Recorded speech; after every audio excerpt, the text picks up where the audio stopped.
Good evening and a very, very warm welcome to you, wherever you may be. Thank you for joining us this week on the Football Out West show. It's episode 86, season 4.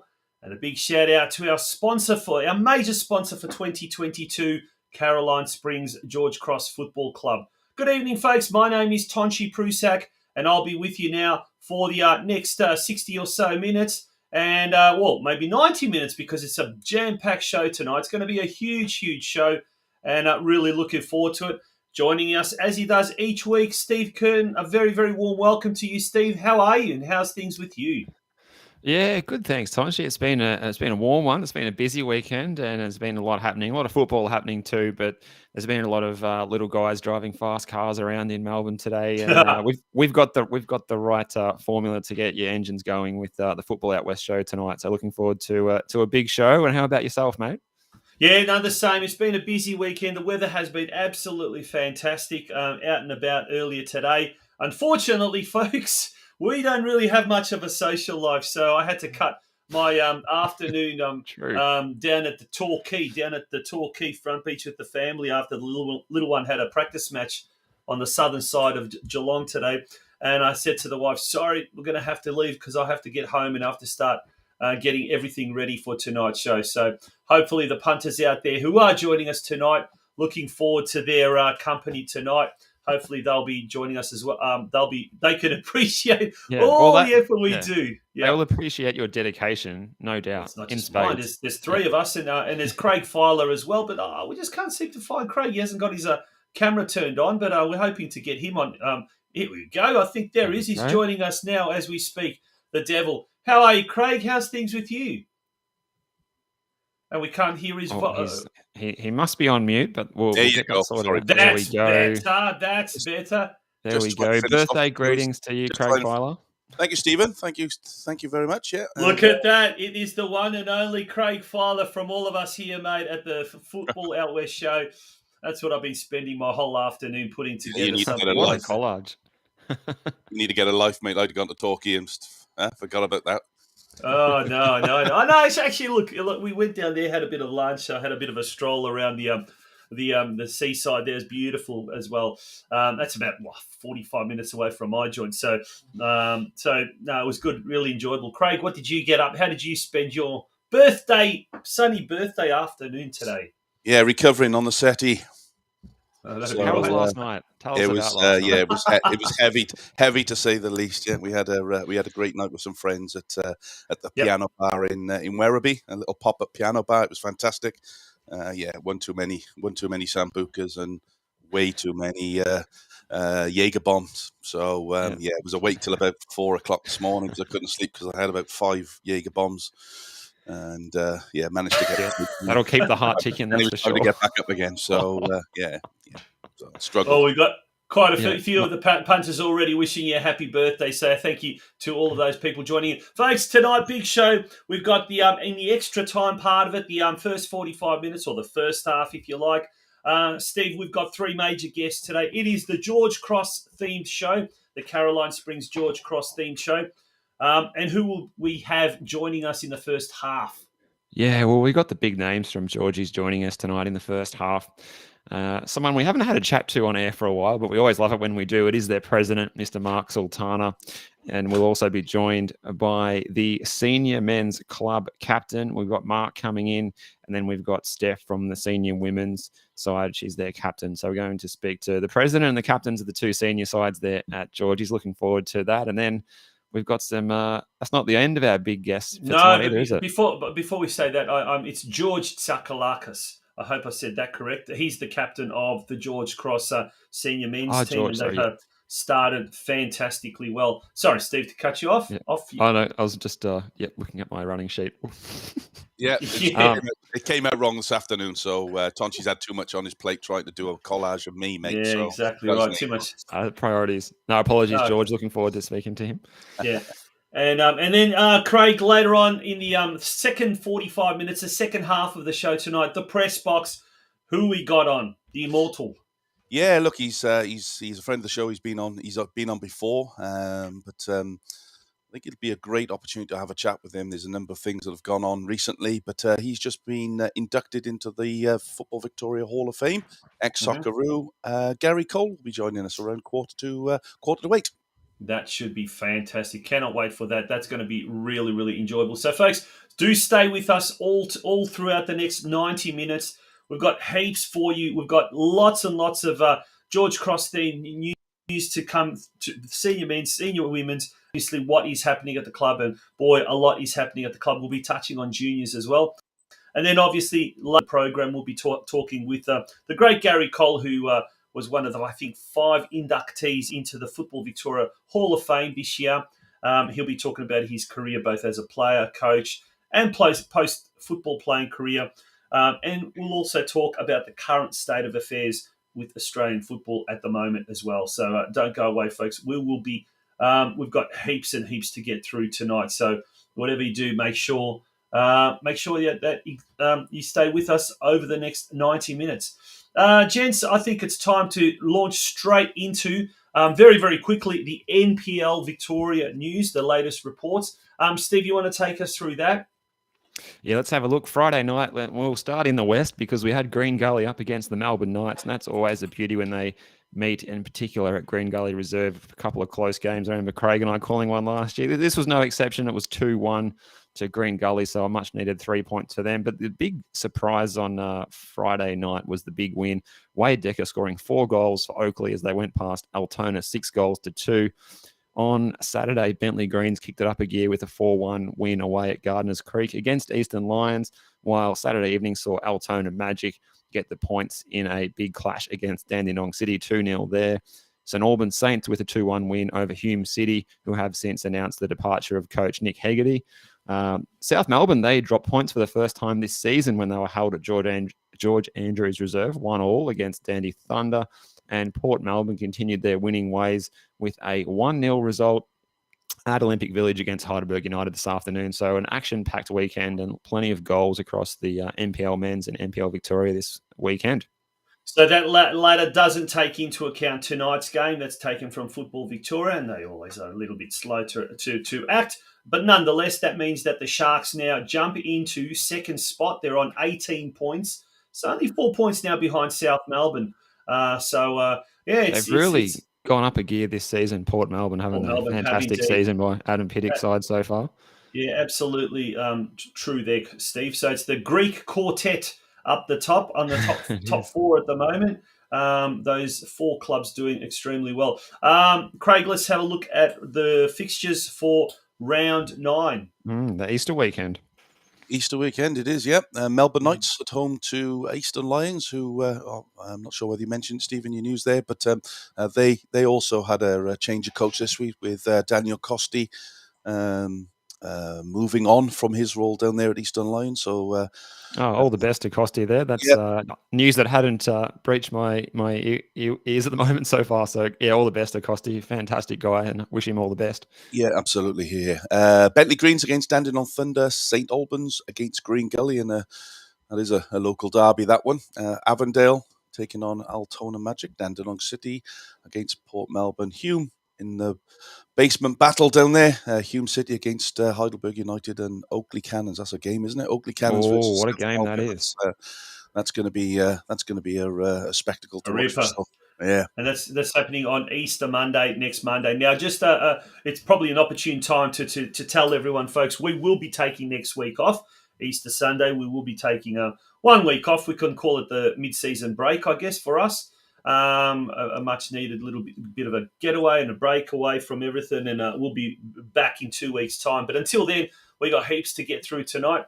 We're going to take a very, very short break. When we return, we're hoping to get Mark Sultana. He's the president of Caroline Springs George Cross. In the event we're not able to get a hold of him, he's trying to sort some video problems from his end. We will be talking with the captain of the George Cross senior men's team, George TSIAKALAKIS.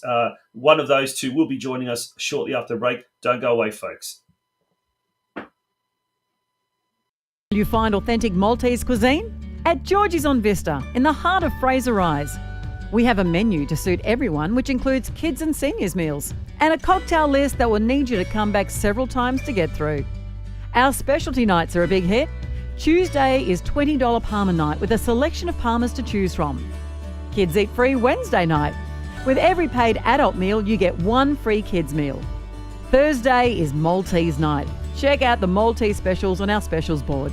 And Friday night we have happy hour between 5:30 to 6:30 p.m. Be sure to book your table to avoid disappointment. Bookings can be made via our website, georgesonvista.com.au. See you at George's on Vista. You'll find us at Caroline Springs, George Cross.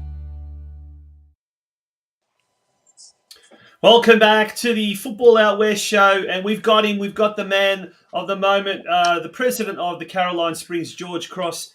He's joining us, Mark Sultana. A very, very warm welcome to you. And how are you? How's things with you? Yeah, good. Everything's going well at this stage. Yeah, absolutely, absolutely. Now, Steve, before we go on, we talked about the birthday boy, Craig Filer. He's had to step away briefly. Yes, he's probably celebrating, continuing his celebrations. He's recovering with that hangover. But we've had some more birthdays. In fact, we've had a double birthday celebration at George Cross during the week. A happy birthday, Mark, to yourself and to the general manager, the lovely Lisa Jurich. Both of you celebrated your birthdays this weekend. For all of us here at the Football Out West show, congratulations and happy birthday. Thank you. Yeah, no, I was busy at the club. Had a board meeting on my birthday, so I had to keep that going. And yeah, no, it was good. No, 54 years old, so close to 55 now. Closer to 60, they say. Did you hit that cocktail menu that was mentioned on the previous advertisement that would take many times to actually get through many visits? Yeah. I saved that when we have a double header with the senior men's winning and then the senior women's winning. I sort of probably had a little bit too much to drink that night, but it's all going well. It's still enjoyable, which is the main thing. So great to be seeing everyone playing football again, and not only from seniors but senior women's and then juniors. So touch wood, winter doesn't change too much. Yeah, absolutely. We find ourselves in the early throes of the season, I suppose, for 2022, Mark. What are the objectives for the club this season? Oh, look, I think everyone knows we want to get promoted. So, the idea is that we continue on from last year. Obviously, we finished on the top. So, it is to continue with that path to striving for MPL 3, and then obviously then sitting down with the board and assessing, from where and how, and sort of work out that. From the juniors, obviously well known that we employ John Flores, the TD, and he's had 3 games today that were vying for Div 1. Unfortunately, we only got one team go to Div 1, but the others were in Div 2, which is great. So a huge improvement from last year, which is good to see that what we are striving to do is working. And then you've got our women's senior squad who's still alive in the Night Cup, and that's just an enormous thing for that group of girls and women. I've got to tell you, it's so rewarding. There probably wasn't a lot of enthusiasm from the early days, I've got to say, but we made some changes. Albeit it's always difficult to make those changes, but it seems that we've had a huge buy-in and the girls are really enjoying themselves, and the whole club's enjoying it as well, which is great. So always adds another. 15... Sorry, Matt, I was going to say, always adds another dimension to the club, having the women's and doing them so successfully. That's fantastic. We will be speaking with Steph from the women's team a little later on, so really looking forward to talking about that. And just quickly now, Wednesday night, the Nike FC Cup, that's against Doveton, and that will be at George Cross Football Club, won't it? Yeah, no, we're hosting that game at the party house, we call it. We have a good time at George Cross. We do make it enjoyable, and we were privileged enough. Their ground wasn't quite ready, I believe, so Lisa was able to acquire that game for our team to be playing at home, which is sensational, really. And they deserve it, actually. It's, like I said, it's a really, really good story so far for this team. And, testament to everybody that's been involved. So huge congratulations to them. And how do you see the senior women's team going this year in the league, I suppose, as well as the Nike FC Cup success that they've already been enjoying? I think their first time they really believe in themselves, to be quite honest. I honestly think that they can do really, really well. I think, obviously we're working through, getting them fit and really wanting to be that representative for our senior women. I think they've understood that they're actually capable of achieving, and I think that's the most important part. There's always there's an imbalance slightly with, men's seniors and so forth and things like that. But as club, we'll grow and we'll work how to, to find that balance and how we can really promote them. It would be really nice to be able to have a double header. I think that worked really well when we hosted, when we played, the men's played and then the women played their night cup. I mean, there was probably a good, 200-300 people stayed on and watched it and really gave them a raging support. So that's great. That's awesome. Mark, now it's a big year for the club, 75th anniversary this year. At the first home game of the season, which was almost 2 weeks ago now, 3 weeks ago, was the President's Luncheon. So it was a big function there, brought out a lot of club supporters, and not just internal club supporters, but a lot of external club supporters, members of the local council, etc. Tell us a bit more about that, because that really pretty much starts the 75th anniversary celebrations, don't they? Yeah, they do. And look, we brought 3 players out from previous successful teams, and they were just in awe of the venue and the facility. You can see that the Australia Cup is behind there. I mean, that's our, a trophy that they, love and cherish. But look, again, you sort of take a look back at where we were, and I was at a function today to celebrate Eddie's life, and so many people are invested in, really having the ability to obviously celebrate our 75th year. I think the club deserves it. I think initially, what we've got to say is a huge thank you to all previous boards and presidents for keeping the club alive, for us to have the ability to celebrate our 75th year. I think that is undermentioned. They don't mention it enough for the respect of all the previous boards and presidents behind us. But the fact that we're in a place where we're obviously trying to strive to set the bar quite high for all clubs.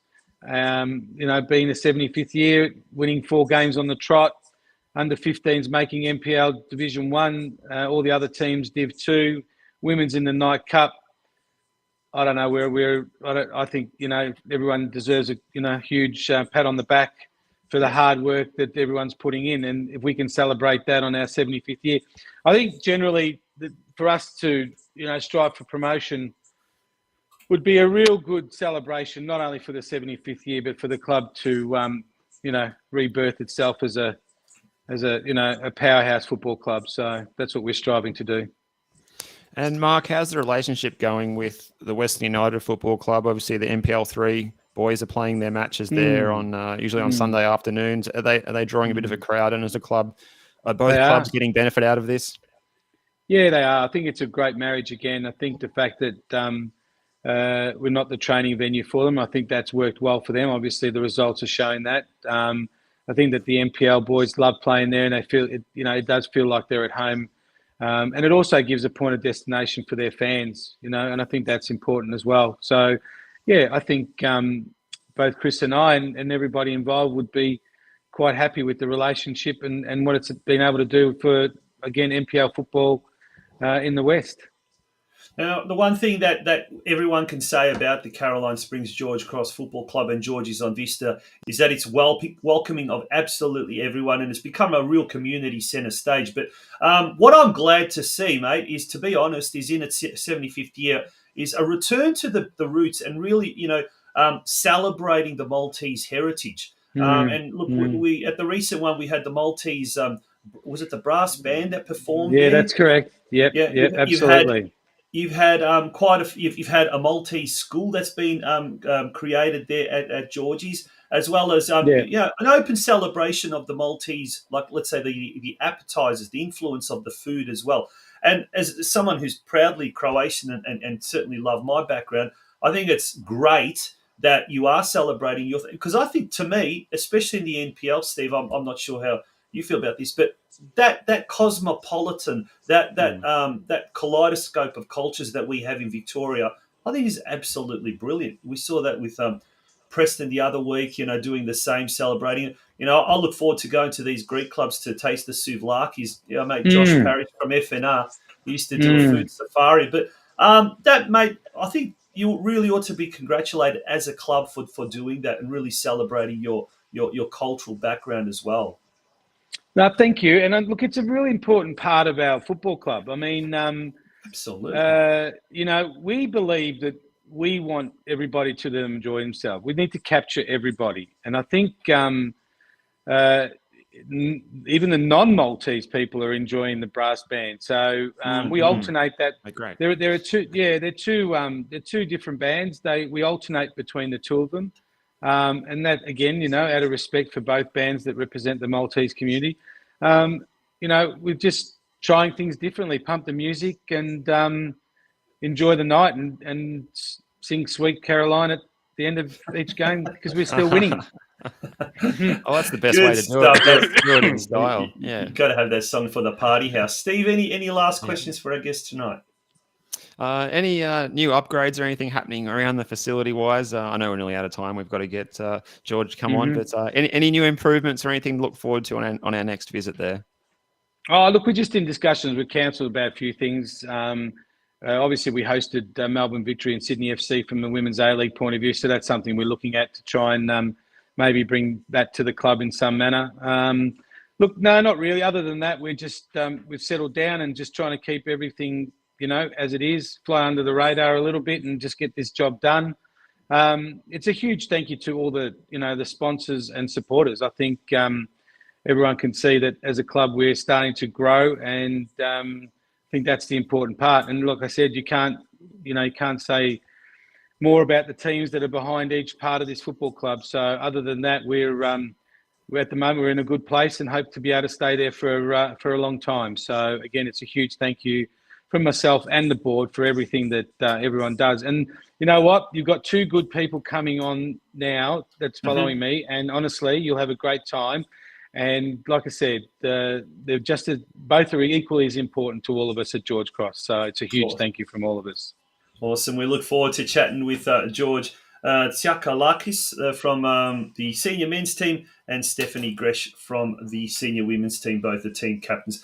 Mark, thank you very much once again. Happy birthday. Happy Easter to you and everyone down at George Cross. Yes, absolutely. And, we once again thank you for your ongoing support collectively, the whole club, in 2022 and wish you all the best. No, enjoy it immensely, guys. Doing a great job. And like I said, come and have fun at George Cross, everyone. It's a great place. Thank you. Absolutely. Good on you. Don't Thanks, go away, Mark. folks. All the best. We'll be back with Thank George TSIAKALAKIS from the senior men's team. George's on Vista is in the heart of Fraser Rise. You'll find us at Caroline Springs, George Cross. Looking for a bit of fun with your meals? Tuesday night is bingo night. Bingo books are $2, eyes down at $7. And we have a special bingo menu for you to choose from, so be sure to get in early and grab a bite to eat beforehand.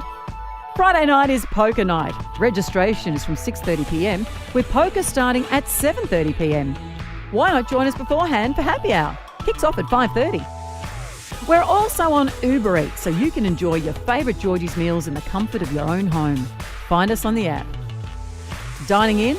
Be sure to book your table to avoid disappointment. Bookings can be made via our website, georgiesonvista.com.au. Good evening and welcome back to the Football Out West show. It's episode 86 and tonight it is a specially themed George Cross Football Club episode. Joining us now is the captain of the senior men's team, George TSIAKALAKIS. I hope I said that right. George, how are you tonight?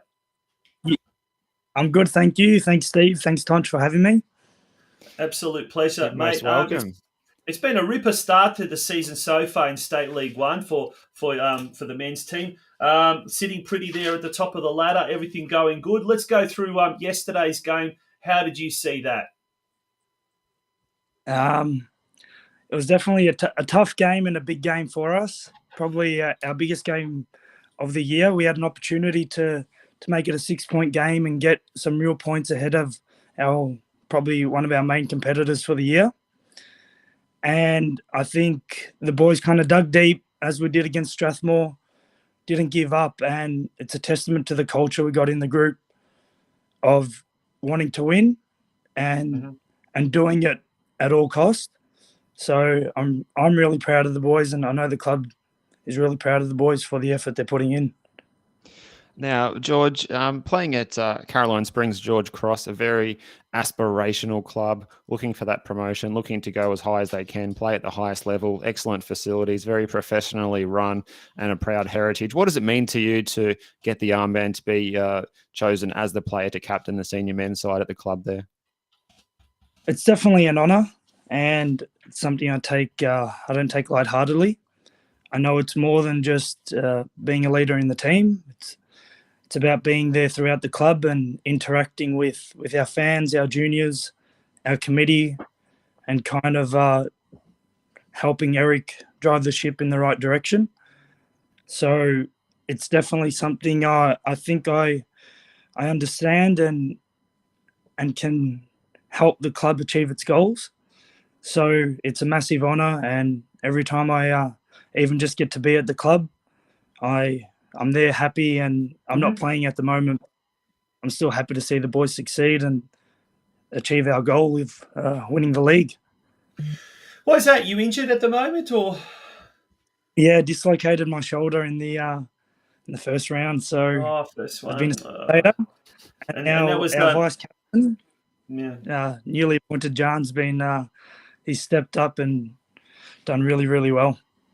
When does the powers that be, I guess, expect you to be back? The doctors or the medical staff? What are they saying?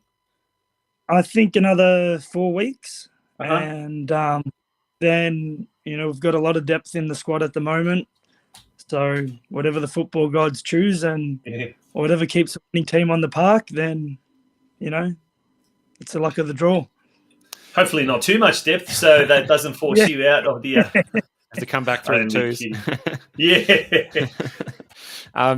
George, how are you coping with being out of the team injured? Obviously, very frustrating doing all pre-season and everything, getting injured in round one, like not what you want to happen, obviously. Yeah. What are you doing on match days, and how are you getting around to support the team? I just kind of trying to help our kind of support staff, Pete and Phil. What do they need? Just the little things, and then just speaking to a few of the boys. Just kind of giving them direction, a bit of knowledge on teams we've played in the past, their key players.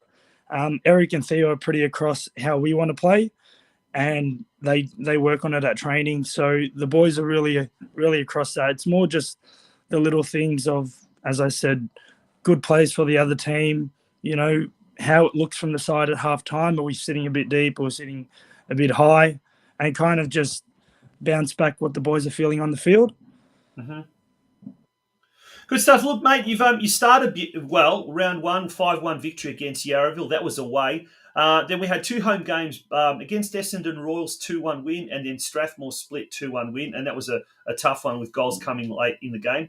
And then on the weekend, another 2-1 win away to Sydenham Park. So 2 real tough teams, Sydenham Park and Essendon Royals, in the sense both are expected to figure prominently for the fight for promotion. This week, a big game. You've got the Maltese Derby. This is happening this Saturday at Caroline Springs. Kickoff there is at 5:30 p.m. Another tough game. Expecting, with these derby games, the sort of form will go out the window, or I mean, they're sitting pretty in second spot at the moment, so they're obviously going to be a tough team in that regard. But what about being a normal Maltese derby? Does the intensity go up a little bit of a notch?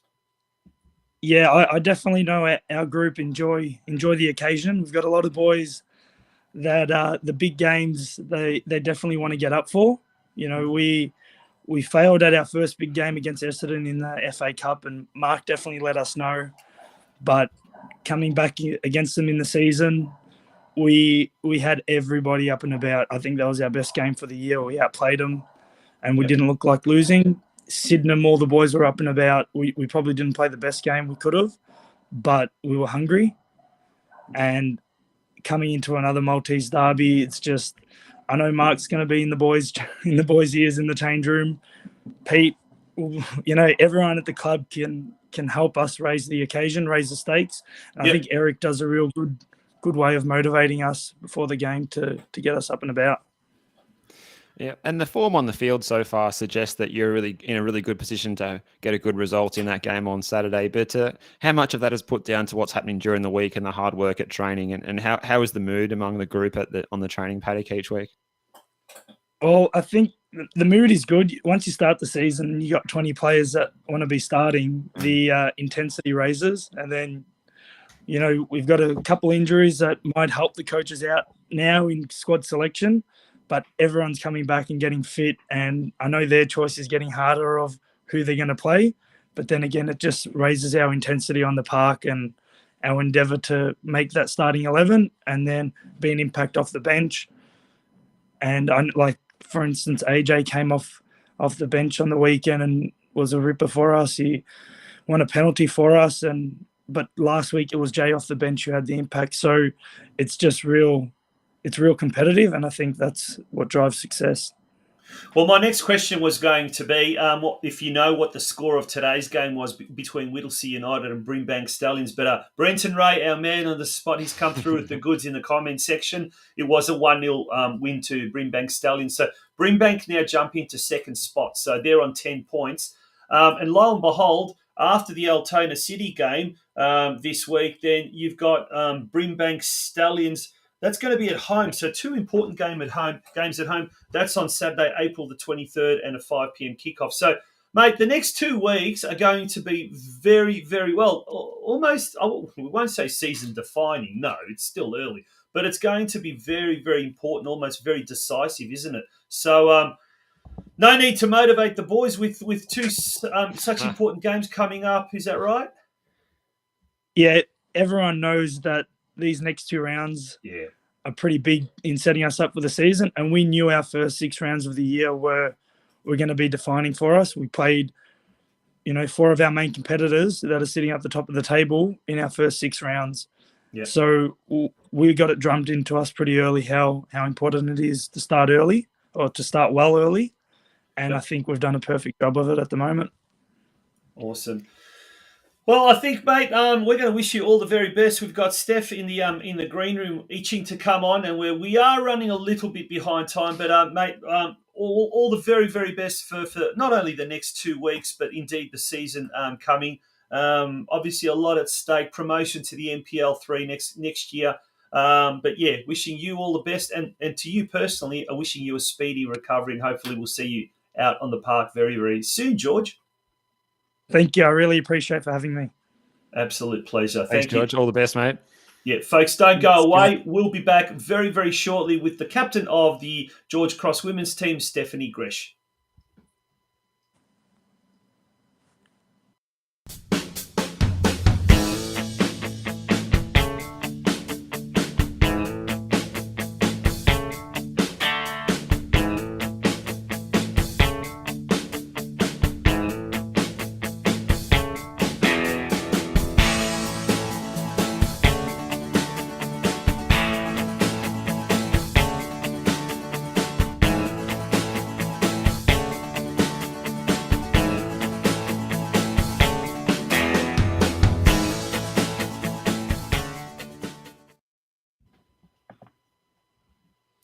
Welcome back to the Football Out West show. It is episode 86, and extra time tonight is all about Caroline Springs, George Cross.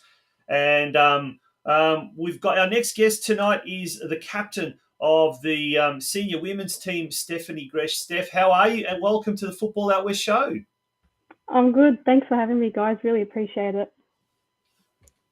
Thanks for coming on the show, Steph. Now, we're going to launch right into the Nike FC Cup because that's what's got us excited at the moment. How are you feeling about that upcoming clash that you've got coming up in the round 5 game, which is impressive to get all the way through to round 5 already, and playing against Doveton? And they like City Vista so much, they're deciding to play their home game at your ground in that particular tie.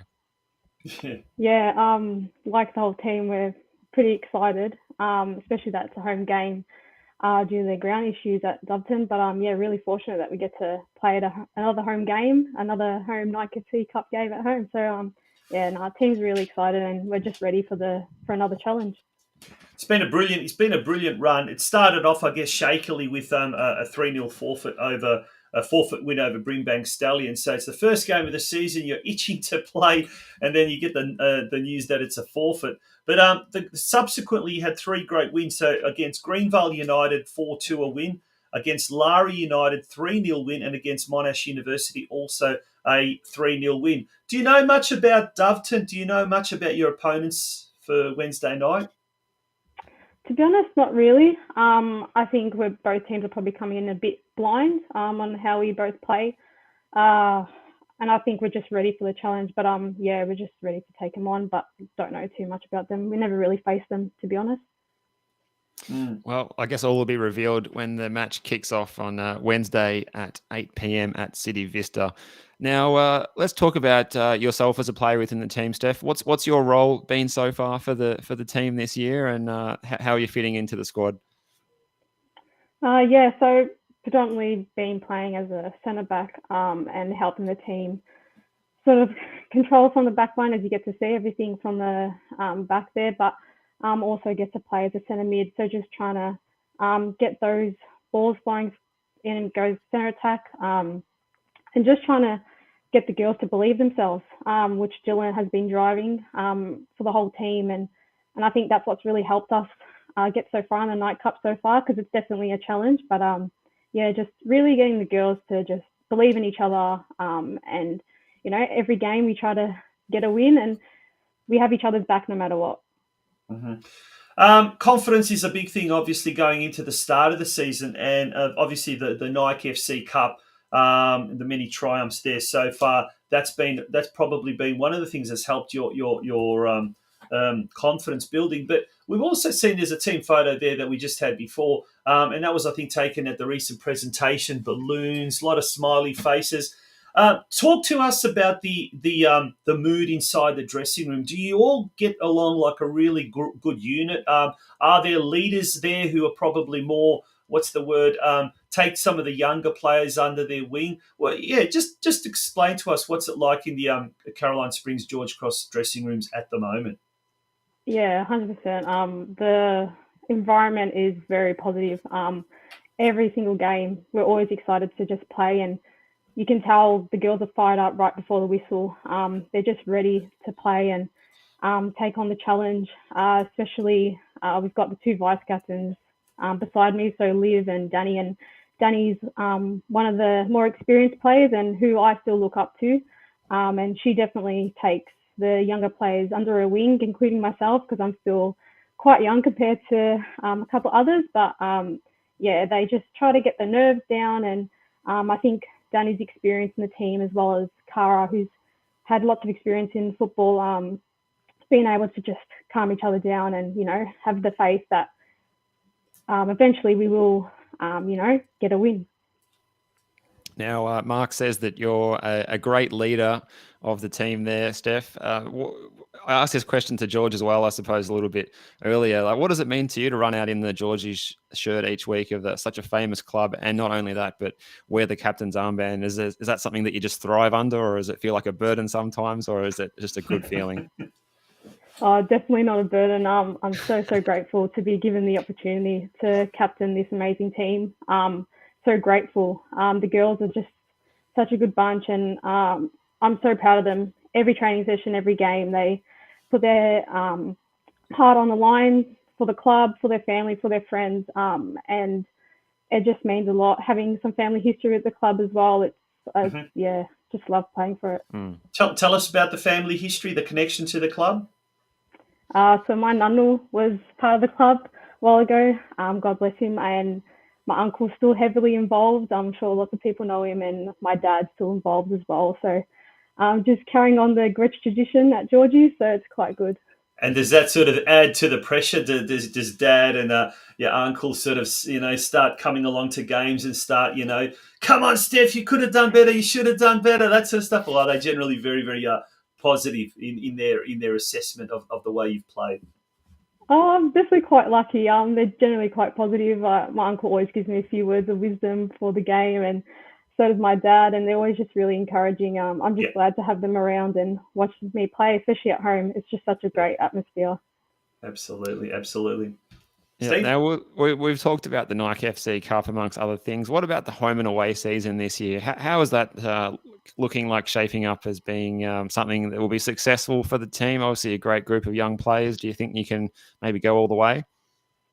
Oh, 100%. I have full faith in the girls that we can definitely go all the way. Obviously, there's going to be challenges ahead of us, and we're still building, still growing as a team, and just getting to know how we still play, I guess, along. And I think that's what the Night Cup has really been good for.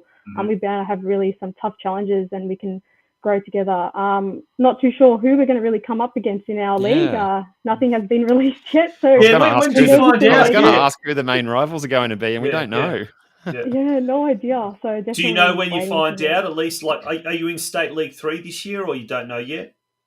Nothing's confirmed as yet. I'd assume we'll be in State League 3, but I guess depending how we go the Nike FC Cup, they might even consider State League 2. But I guess you just never know.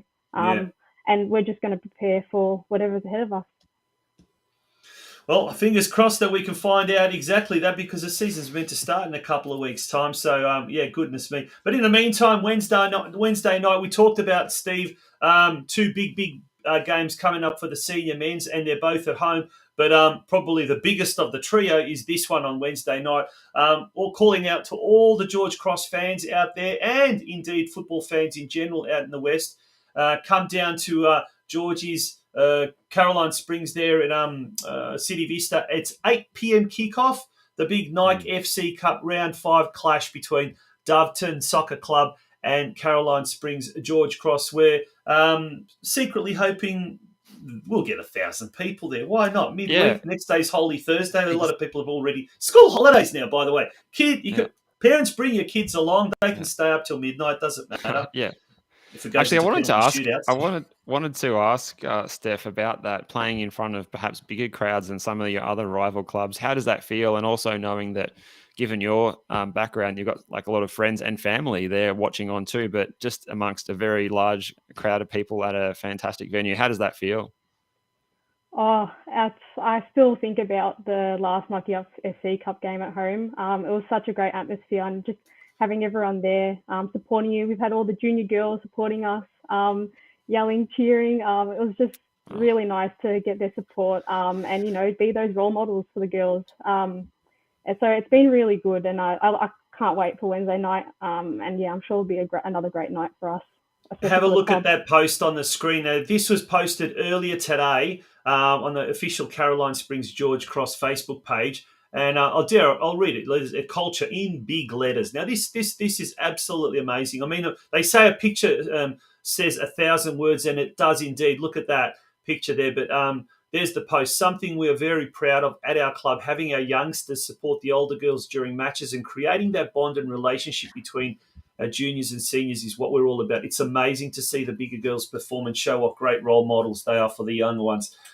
You're the captain of the team. Kudos to you and your ladies there. But having that sort of, there's young girls as young as 5, 6, 7 that look up to your team, and they look at you guys as role models. They don't need to worry about the senior men or whatever. They don't need to worry about the Socceroos. They've got their legends, and that's the senior women's team, and that is awesome to see. Yeah, 100%. I'm so glad that we can be role models for the team, and especially with all the wins we've had so far. They've had something to be excited about and something to look forward to in their future when they get to play senior football. So, 100% agree. Absolutely fantastic. Well, thank you very much, Steve. Have you got any last questions for our guest tonight? Look, I think we're all out of time for this one, but all the best for Wednesday night, Steph, and get not the 3 points, get the win, get into the hat for the next round. And there's some big clubs you could be coming up against in the next round. And wouldn't it be good if you could draw a home tie against one of the top clubs in Victoria and maybe even knock them off as well and keep that cup run going? So all the best to you and the team on Wednesday night. Thank you so much, guys. Appreciate it heaps. Thank you so much. It's been an absolute pleasure having you, Steph. Steph GRECH, that is the captain of the senior women's team. And when I was doing that, I was, how is it possible there's a fly somehow in the studio here? And it's just got everywhere. Mate, that was an awesome 45 minutes, first 45 minutes of the extra time. It was really, really interesting to get all facets of the club. We covered the juniors, we covered the senior men's, and we covered the senior women's. And also we caught up, obviously, with the president, Mark Sultana, and talked a little bit about the background of the club as well. So a lot of positive things happening at Caroline Springs George Cross. Steve, I know we say it all the time, we're going to have to get ourselves down there one day, all the way from Geelong. We'll have to make the trek. But maybe when Santino Mamone's Corio Soccer Club is playing down there. Speaking of Santino and the Corio Soccer Club, they've been big supporters of our Geelong Region Soccer Show. On every Monday night, folks, from 8 p.m. onwards, we've got a huge show tomorrow night. Steve, tell us who's on the show tomorrow night before we wind up the extra time. Have we got the running sheet there for tomorrow night already? I lost it in the fax machine. Yeah, we've got Adrian Lay, former Melbourne. Oh, it is Adrian Lay, yes. Yep. We're going to talk Curva coaching, yes. That's right, the Curva coaching. He's doing a clinic in Geelong. I think it's next week, if I'm not mistaken. So heaps happening there. And we've also got a Western United superstar who is a former Curva coaching clinic. And who's that fella? Well, it is Stephen Lustitzer, who is been one of the stars for Western United this season. And we won't talk about yesterday's game, of course, in Ballarat against Wellington. We'll talk about that tomorrow, maybe. He's been a star player this season. And one of the reasons why Steve's a good player to watch is that technical skill base that he built as a youngster doing the Curva coaching programs. And you can see it in his game. I maintain that he's call him the Andreas Iniesta of Western United. He's got that little movement, that poise on the ball. It's good to watch. Folks, don't go away. We're only just beginning to get started here on the Football Out West show. The extra time, the first 45 minutes, that is finished, done and dusted. But now we're getting really gearing ourselves for a massive press box, which is the next 45 minutes. And we've got a living legend as our guest tonight. He's one of 5 inductees into the 2022 Football Victoria Hall of Fame, Gary Cole. He'll be joining us after this break. So don't go away, folks. It's going to be a massive, massive 45 minutes to close off tonight's show. Don't go away.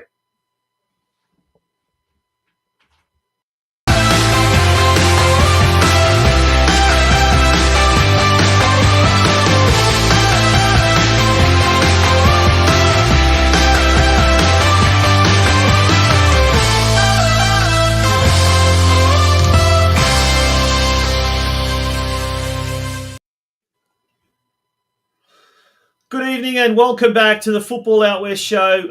It is now time for the press box, the second part of our 90-minute show each Sunday night. As he's joining me as he does each week, Steve Curtin, and birthday boy is back, Craig Filer. Craig, how are you? Good to see you, and hope you had a nice little just a little soiree there. It's been a good day for you, has it? It has, mate. Just first time I've seen the kids, so we just had half an hour with the kids before we send them off to bed, Tonch. It's good that they're getting early night, even in school holidays. Remember, these kids are adults, but it doesn't matter. That's a different thing. Mate, we've got a massive show planned on tonight, so it's going to be a huge, huge show. But a big shout out to our major sponsors, Caroline Springs George Cross Football Club. And if you've just tuned in, we've had a huge, huge extra time episode talking to three of the greats there at the club. President Mark Sultana, the senior men's captain George TSIAKALAKIS, and senior women's captain Steph GRECH. A lot happening there at the club. But Craig, who's our big guest coming up tonight? Yeah, looking forward to having another good chat as we always do. He is a bit of a football celebrity, isn't he? He's a legend of the game here in Australia, and really looking forward to having or speaking for the next half an hour, 40 minutes with the legend that is Gary Cole. Yeah. Yeah, Gary Cole will be joining us very, very shortly. He's in the green room. He's getting pampered. He's getting some coffees there done for him. Cakes. He's getting his makeup put up, and he's nearly ready. And we're going to take a very, very short commercial break. When we return, we'll be speaking to Gary himself. Don't go away, folks. You're listening to the Football Out West show. Looking for a space for your next function? At George's on Vista, our function room caters for all types of functions. Milestone birthdays, special religious occasions, work functions, hens or bachelor nights, baby showers. or whatever reason you decide is a good idea to get together with family and friends. Contact our friendly staff who will help you put together a menu that will suit your special occasion. Knows it. A leading global company with Italian DNA in the production and sale of sportswear. When Macron first entered the sports world in 1971, it was a small yet strong player. Since then, Macron has been growing at a very fast pace, supporting teams, sportsmen and women at all levels, working hard to supply them with the best technical products to help improve their performances. With over 4 million pieces of stock available in our Italian warehouse and an extensive range of on-field, off-field and free-time products, we cater for everyone from amateurs to professional sporting organisations, even referees. Ranked third most prominent football brand by the UEFA, Macron keeps expanding its presence worldwide, including Australia, where we are currently proud partners of Perth Glory, Macarthur FC, Port Adelaide and Parramatta Eels, and more to come. Work hard, play harder, Macron, your next teamwear partner. For more information, visit our website at www.macronvic.com.au or call us on 1800 Macron. Welcome back to the Football Out West Show. It's episode 86. Just a reminder, next week we will not be on air. It is Easter Sunday, so we are having a bit of a break, bit of a breather. But in the meantime, folks, it's our pleasure to bring on the show Gary Cole. Gary, how are you? And it's an absolute pleasure to have you with us tonight. Thanks, Sonch, Craig, Steve. It's great to be with you. A few technical issues here. The reception was, I thought you guys were speaking a language that you devised for out west because I couldn't understand a word of it. It's okay. I've joined them on the phone and it seems to be working okay right now. Well, it is a different dialect out here, I must say, Gary. It's slightly different to everywhere else across Melbourne. So bear with us. We'll try and do our best to be heard and understood. Can you guys hear me okay? Yeah, absolutely. Yeah, all good. 100%. All good. Can we actually kick off by talking about your Ted Lasso T-shirt? That is an absolute beauty. Where did you get that? This is a good friend from a non-soccer person that lives out west, my mate Drew Hildebrand, who I work with, who I think I put him onto Ted Lasso as the best coach in the world. And True and his family adopted him and then found these T-shirts. So I've now got it. This is the second time I've worn it. It made its debut on the Football Coaching Life podcast last week. So got to honour Ted. I think he's a wonderful human being and we all need more coaches like Ted. Be like Agreed. Ted. Yeah, agreed. Love it. Craig. Yeah, listen, thanks for giving up your time, Gary. It's really appreciative, and it's always good to get you on to talk football. Let's. Sorry, mate, you're going to say something? Thank you very much, sir. Yeah, very much. As seem to be getting very old now. Although I did have a shave today, and I put the wrong settings on the shaver, so it all had to come off. So, listen, mate, we just want to start. Congratulations on your inductee into the Football Victoria Hall of Fame. How did that come about, and what's how did it come about first and foremost, and what about the other guys that's on there with you? Because I think there was 5 inducted. Is that right?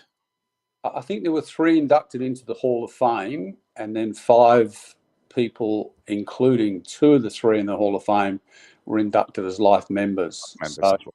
I had a call late last year in December, I think, to say that I'd been inducted and that they would sort of get back and wanted to, because in the past I've got a feeling that the induction into the Hall of Fame was done at a function, and we now live in the time of COVID, so functions were a no-no back then.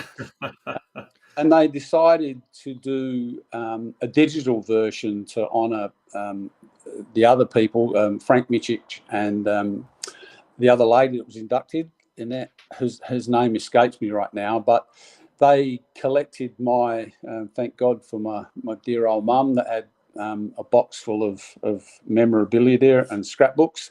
So they captured all that, had us out at Heidelberg for an afternoon with Jimmy Rooney, Kenny Taylor, Jimmy Campbell, and we had a bit of a meander down memory lane. So it was great.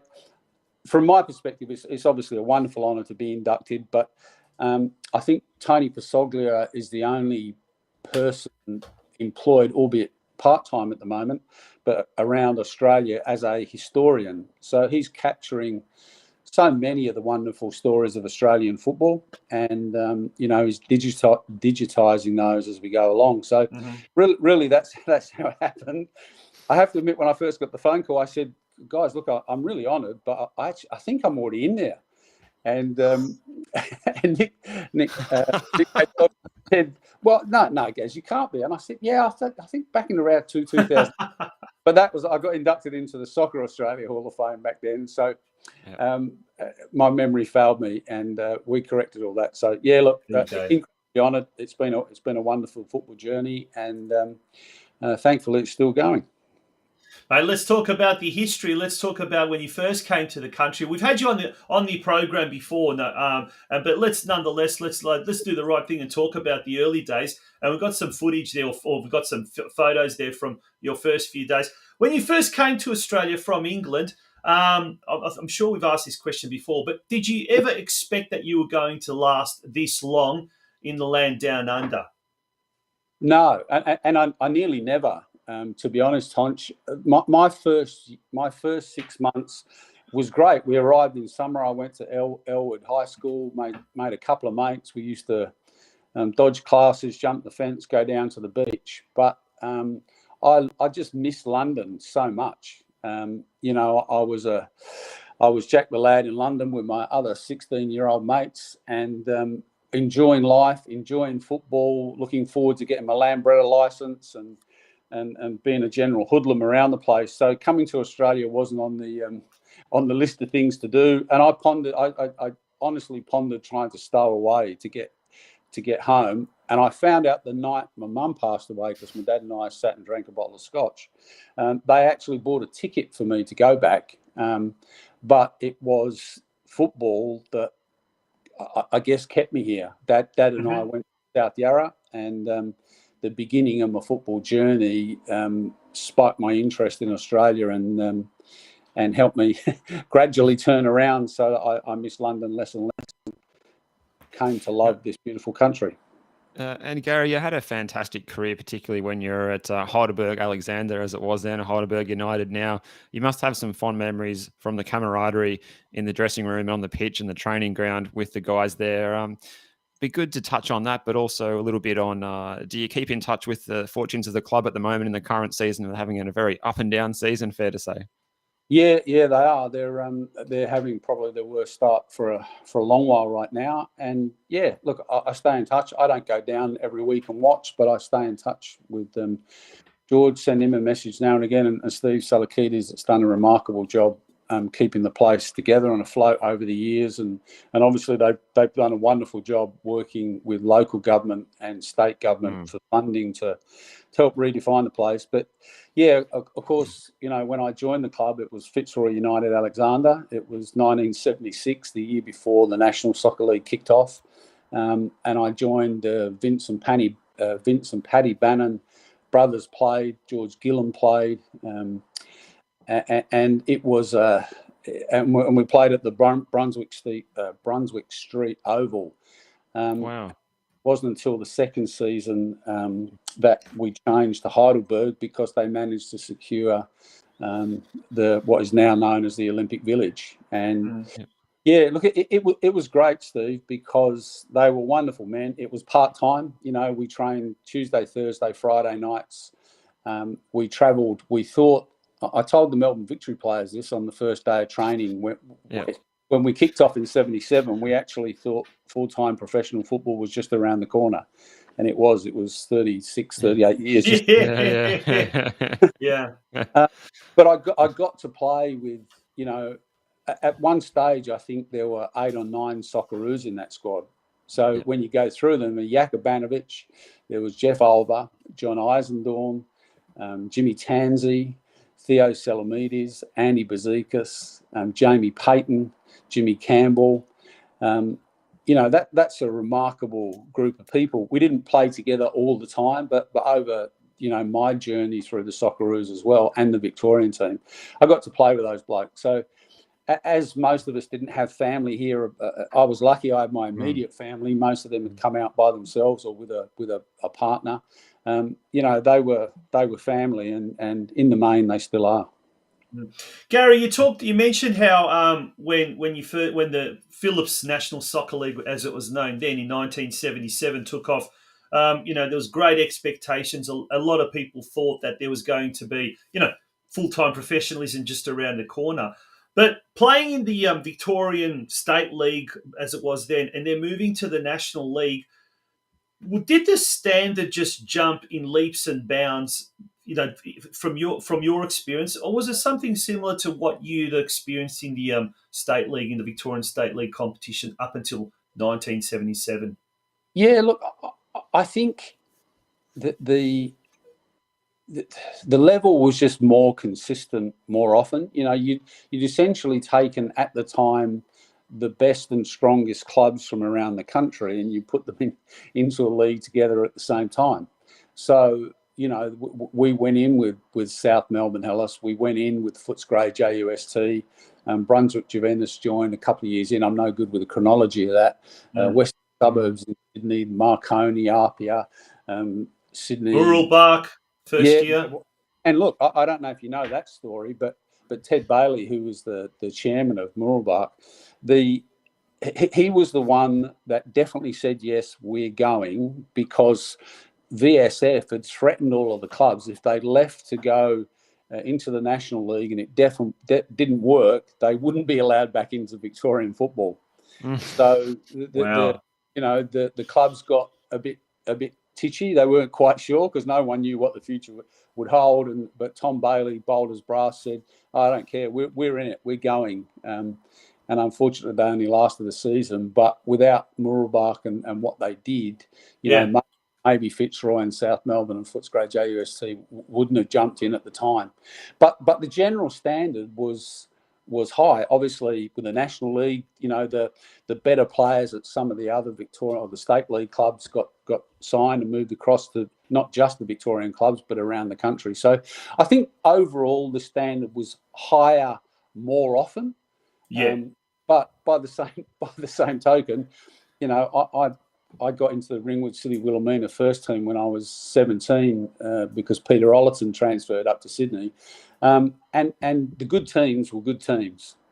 There's no shirking that. They were strong, they were tough. The game was very, very physical. The pitches were, let's just put it, not quite as nice as they are today. So you got a competition week in, week out. But no doubt, Tonch, it definitely moved up to a new and more consistent level. I'm thinking out loud now. I'm just wondering, with all the talk of the National Second Division possibly kicking off next year, and we've just had Caroline Springs George Cross, one of those clubs that was involved in the old NSL, a club that will definitely be looking at, along with clubs like Preston, Melbourne Knights, South Melbourne, Heidelberg, your club, of entering that National Second Division. In your opinion, do you think the standard of football in that second tier will increase with this proposed National Second Division?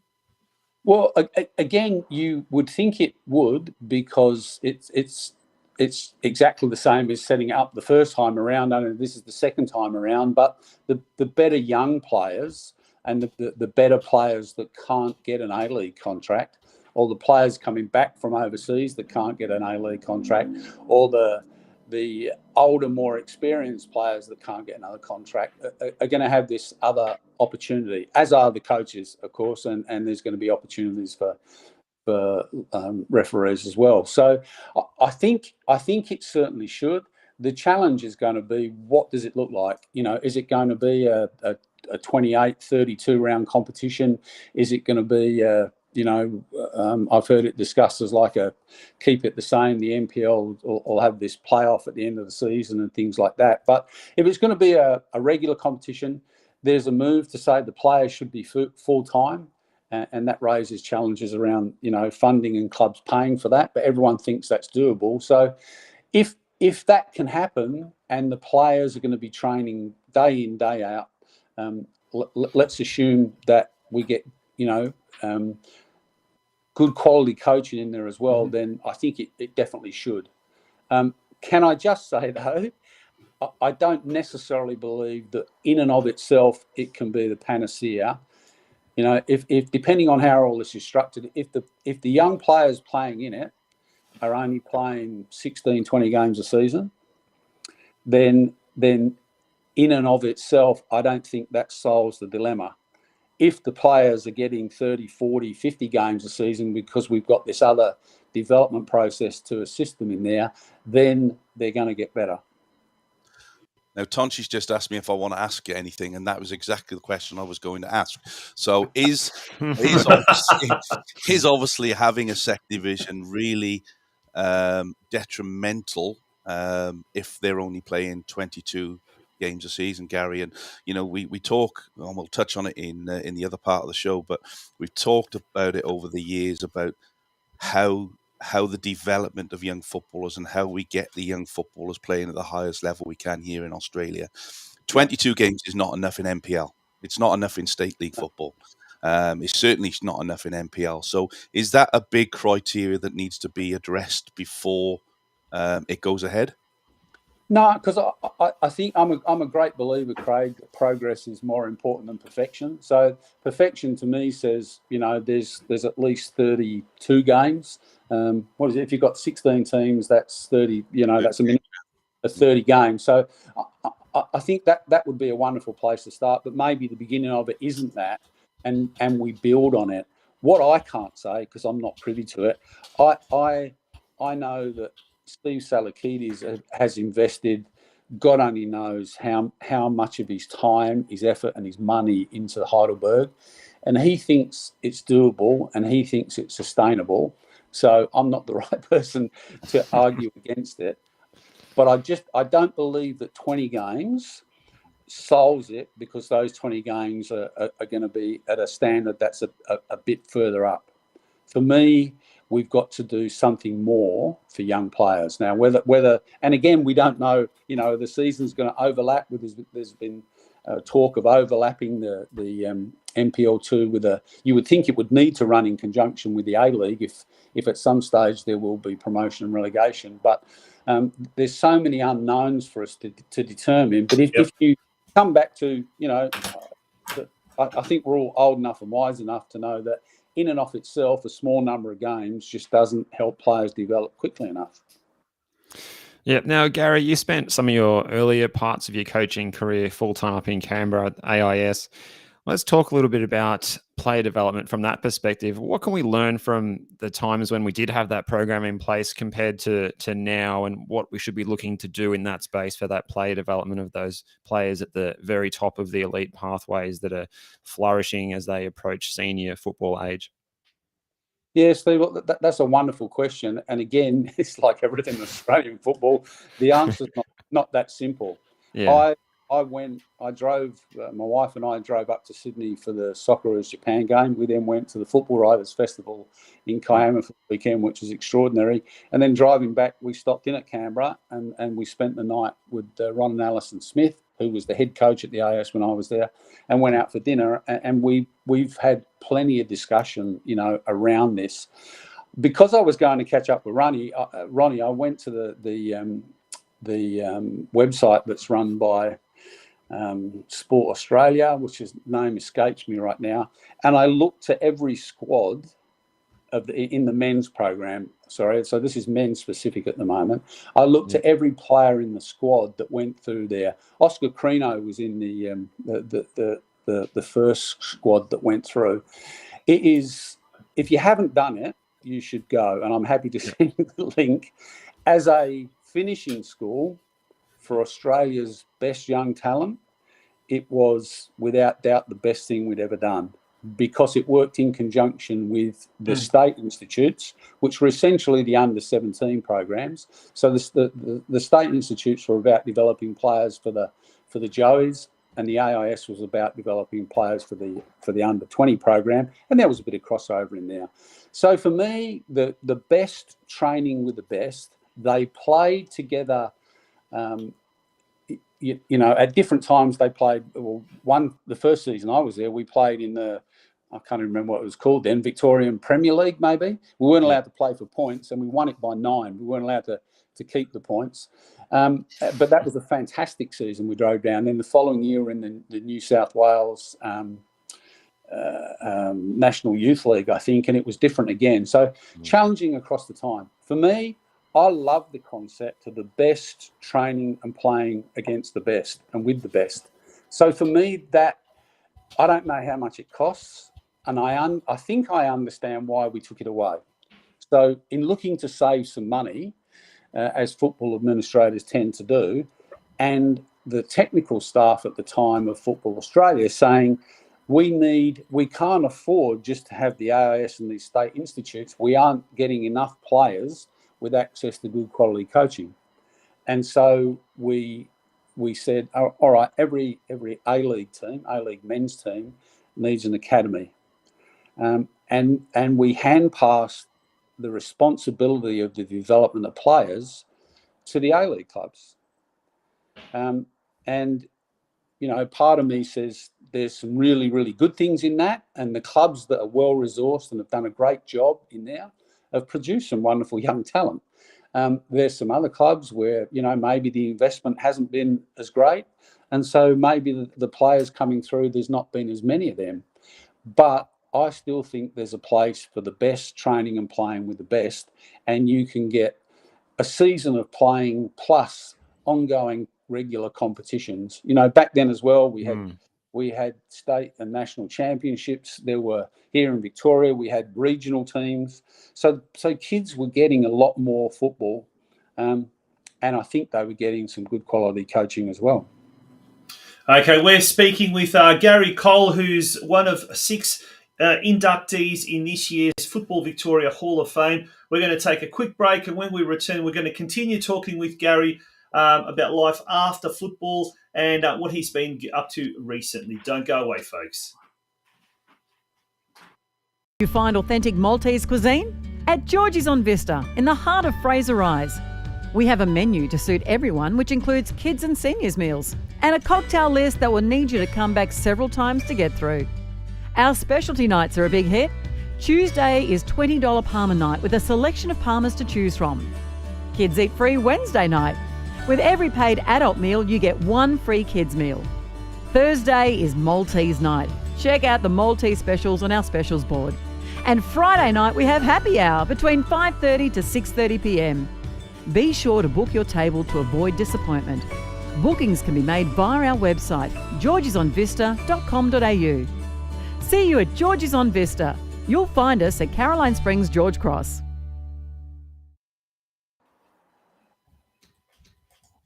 Welcome back to the Football Out West show. It is episode 86, and we're continuing our conversation with Gary Cole, inductee of the Football Victoria Hall of Fame. Craig, have you got a question for Gary? Yeah, I just really want to touch on what he's been talking about there about the history, the AIS, and I suppose it would be remiss of us not to ask the question while we're talking about it. But the Socceroos currently, obviously, gone through a bit of a torrid time in the qualifying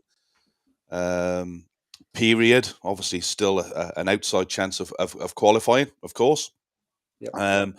But how much of an impact is not qualifying for the World Cup going to have on football, Gab? As an ex-Socceroo yourself, and not qualifying for a major tournament is hugely damaging. And everybody talks. I've been here 10 years now, and everybody's still talking about the 2006 squad. Well, we're now almost 20 years later, and we're the country's still in a very vulnerable position in terms of the national side. What needs to change on that? And I know you're close to Arnie, so I don't expect you to. But what needs to change, mate? Because obviously there's been a lot being said on it over the last couple of weeks. Yeah, big question that, Craig. Mm-hmm. So where do you go? Let's start where it currently is. I think if no matter how much green and gold you bleed, the performance against Japan in Sydney recently and the loss to Japan in Sydney shows that there's a gap. And for me, one of the early things, I've had this conversation with a few former Socceroos, Peter Rollerton included, who played in that 74 World Cup squad during the week. Early on in the game, there was a ball down their left knocked over our right back's head. And he and the Japanese winger chased it. And they're shoulder to shoulder running along. And the Australian bloke essentially gives him a hip and shoulder. And he ended up on the ground. That was Ryan Grant. And the Japanese bloke went forward, and they're now attacking again. And I looked at it and I went, you know what? That sort of sums up a bit about where we're at. Because back when the 74 team played in Asia, back when my generation played, before the golden generation got to be really, really good footballers. But the one thing that all Australian players had was the physicality helped us stand out in Asia and Oceania. We were quite not necessarily always quicker, but stronger, more powerful, and we could use that to our advantage as well as play good football because we had not even that guy. They were the guys that went to Europe, the guys that were playing in the old first division at the time. Yavaduka's strong physical football players. That's how they got a gig in those competitions, Craig. Yeah. So what's happened in the last. I'm not quite sure. Let's call it 20 years. The development, the investment, and I don't know this. I can't prove this because I can't pull the numbers out. But this is the way it looks to me, that the investment in the development in football in Australia appears to be well short of the best teams in Asia. Now, Japan's been working on their plan for about 30 years now. They've got 30 professional teams now. I think they started with 10. They've now got 30. Their players are, firstly and foremost, technically very, very, very good footballers. Their touch, their vision, their passing is sensational, and so is in Korea, etc., etc. But now they match us physically. They're all like bloody lightning, and they're strong as oxes. So that has sort of gone away. Now, I don't know whether you have to get that back anymore because the game's certainly changing.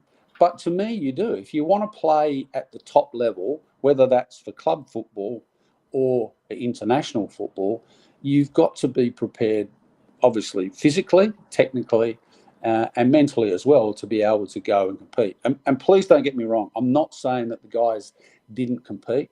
What I'm saying is we are... That physical side of what we offer isn't what it was. Mm-hmm. And the overall development to me right now, I'm going to say, isn't quite where I think it should be.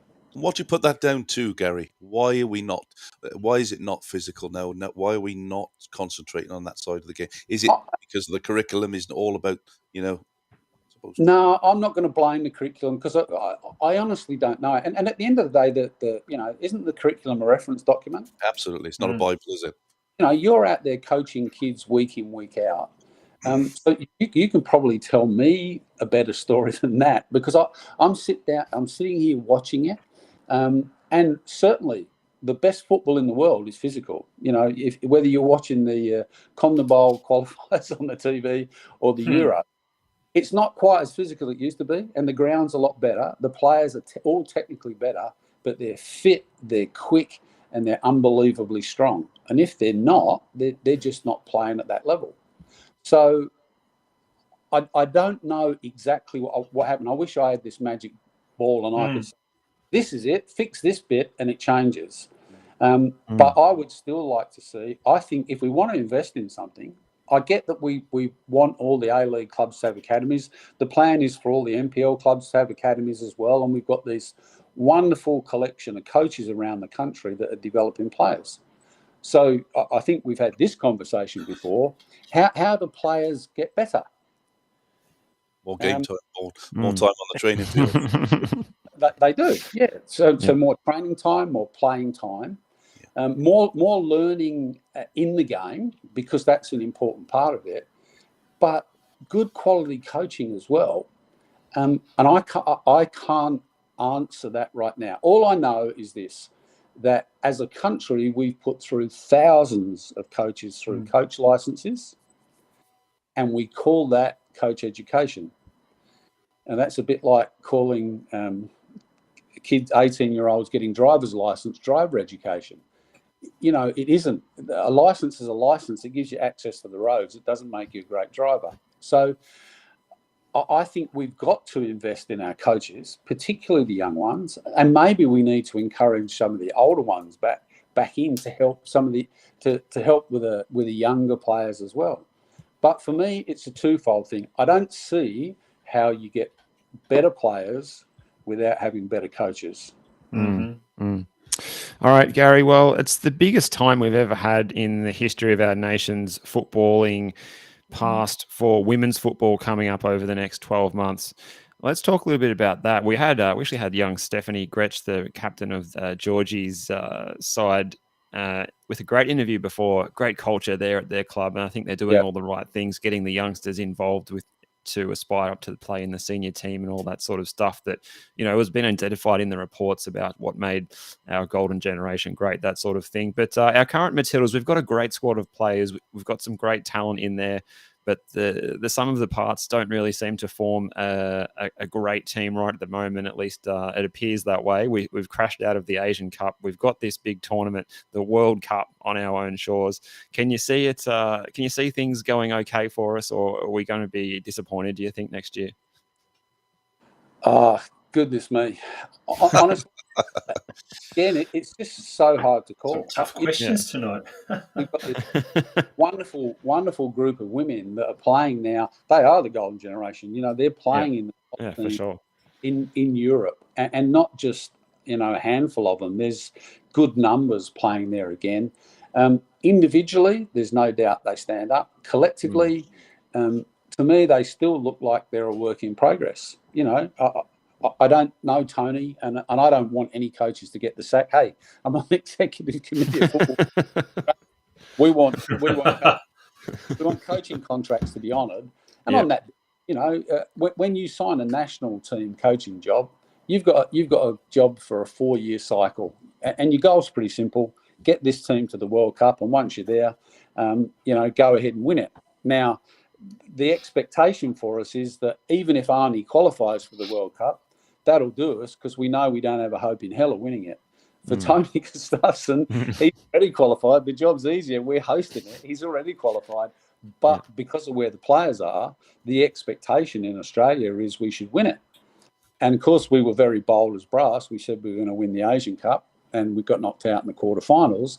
There's this big question mark humming around in the background, and that's a difficult place to work. But, you know, at the professional level, you get paid the big bucks, and the big problems go along with that. So what I'm not going to do, Steve, is profess to be an expert on women's football, because I'm not connected to it often enough. I know people are working really, really hard. I know and believe we've got some wonderful players. Are they going to come together at the right time?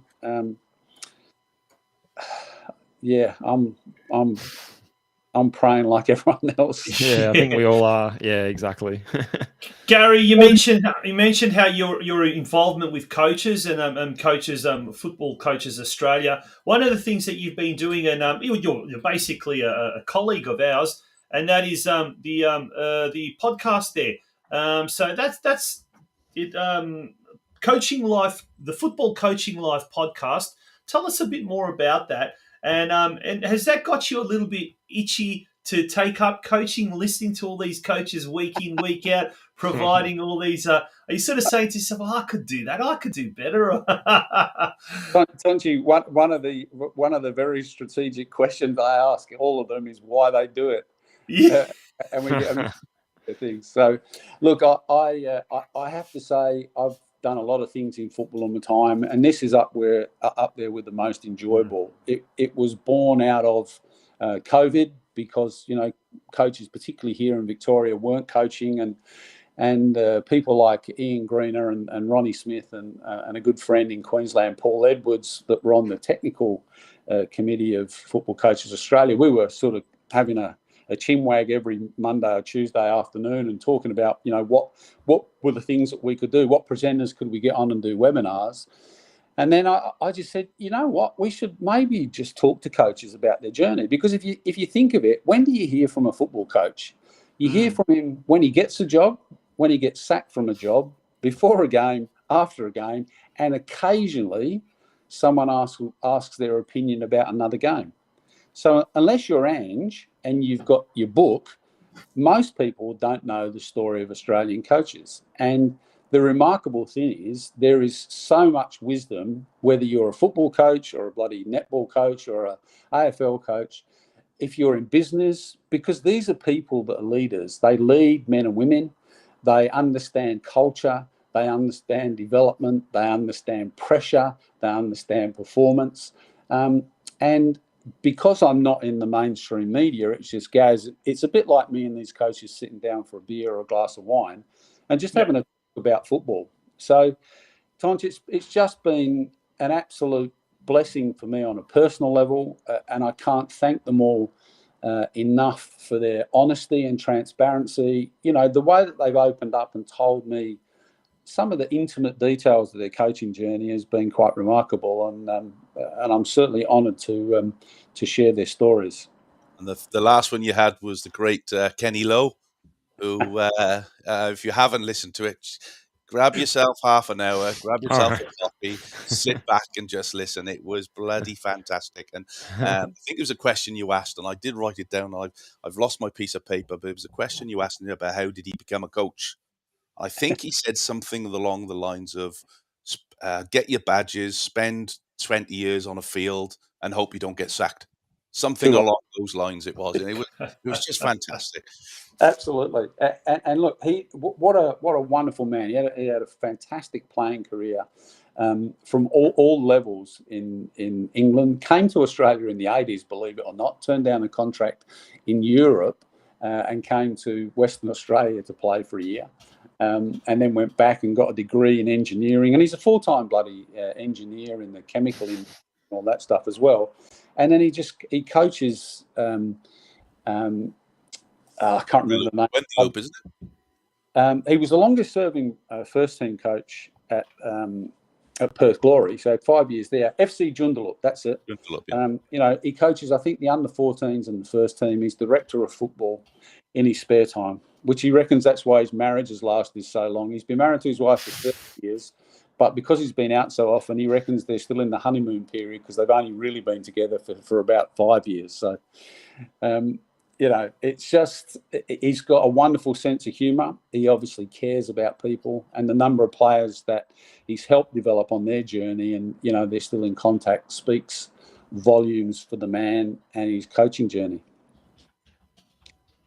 Final question, Gaz, before we go. We touched there on Football Coaches Australia. For those that don't know about Football Coaches Australia, can you give a little bit of an insight into that and how coaches can get involved in that? Because I'm part of that myself, and I remember, I think through lockdown earlier on in the year, there was a 12-week course that we all had that was every Monday for an hour and a half, and we had different coaches come on from around the country and talk to us about session plans and stuff like that, and it was really interesting. So can you just give us a quick insight into that for us? Yeah, sure, Craig. I'd love to. Look, the organisation's about 3, maybe coming up to 4 years old now, and was set up by coaches for coaches initially, and still there's because it was initially set up for professional coaches, there's more for professional coaches than there is for community coaches right now, albeit that's changing. We understand that really, really needs to happen.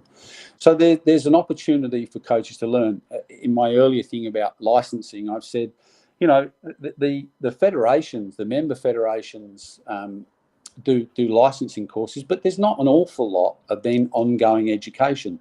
Pre-COVID, of course, we would have the annual coaching conference, but in and around that, there's not necessarily a lot of on-the-field coaching, practical help. So, that was one of the things that we really want to do, was to help coaches grow and develop. There is a growing truckload of opportunity to do that. A program that you mentioned before, Sports Session Planner, which is being used by thousands and thousands of coaches around the world. Australian coaches can now access that and plan their training sessions, share them with their players, with the teams at the club. The clubs can buy it. All the coaches can be on it. That's a whiz-bang tool. Then we partnered with Xventure, which is, I'm going to call it the new age of education. It's online learning, but this is state-of-the-art. It's virtual learning, and helps coaches learn the soft skills of coaching, I'm going to say, as opposed to the hard skills of being out on the grass playing. There's representation. We in the beginning days of the organisation, we represented Alan Stajic when he parted ways with Football Australia. And on an ongoing and regular basis, Glenn Worry, who's our honorary CEO and does a absolutely remarkable job. What we do without him, I'm not quite sure. But we've got some legal people both here in Australia and in Asia where we can offer coaches advice. At the moment, David Zrilic, who's was a former Socceroo and currently an assistant coach at Genoa in Italy, albeit he can't have a coaching contract because his UEFA Pro, which is an Asian AFC pro license, isn't recognised by UEFA. And because he hasn't coached a national team for 5 years, he's finding it really difficult to get that contract verified, let's put it that way. So we can help people like David.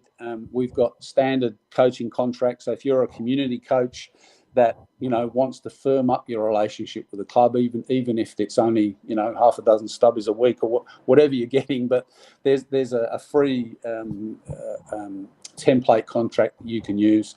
So generally, by and large, that's it. It's a wonderful organisation. Then, of course, the online opportunities that we set up during COVID are still there. And, I can't not give myself a plug. I think the Football Coaching Life podcast, which you can listen to, and there's now a YouTube channel where you can watch it as well, is just a wonderful opportunity for you to learn, whether you're driving around in your car or you're sitting in your lounge room with a glass of wine at night.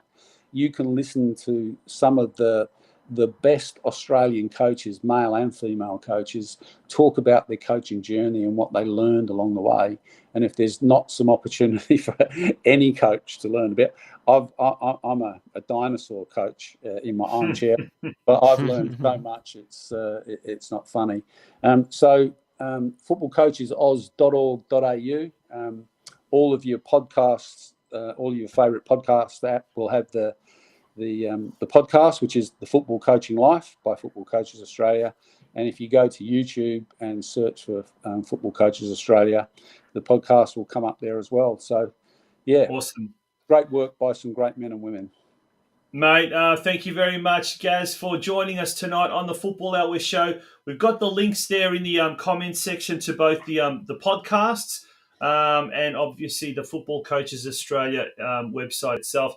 Mate, it's been an absolute pleasure having you on the show, and we thank you very much for joining us on episode 86. Tonch, Steve and Craig, thanks for the invite, guys. Keep up the wonderful work you do promoting our beautiful game. We need you. We need people out there talking about it so we can grow and develop and get better. Absolutely. Pleasure. Yeah, thanks so much, Gary. Thank you very much. Good on you, Gary. Good night. Thanks, guys. Thanks, Gary. Thanks, mate. All the best, mate. And that was Gary Cole. That was a great interview. That I tell you what, it was a really, really interesting interview. Lots of pearls of wisdom there about the football situation at the moment, and indeed from a coach's point of view. Gents, that brings us to the end of our show. What a ripper it's been tonight. Craig, enjoy the rest of your birthday tonight, and enjoy the Easter weekend next weekend. And Steve, we'll be back tomorrow night with Adrian Leyer, former Melbourne Victory player, and Stephen Lushtitzer, the current superstar of Western United, as special guests of the Geelong Region Soccer Show. Yeah, fantastic. Can't wait, mate, for your company in less than 24 hours' time. Yeah, good night, folks, and good night to everyone out there. Good night. Yes, have a good night, week. guys. Bye-bye.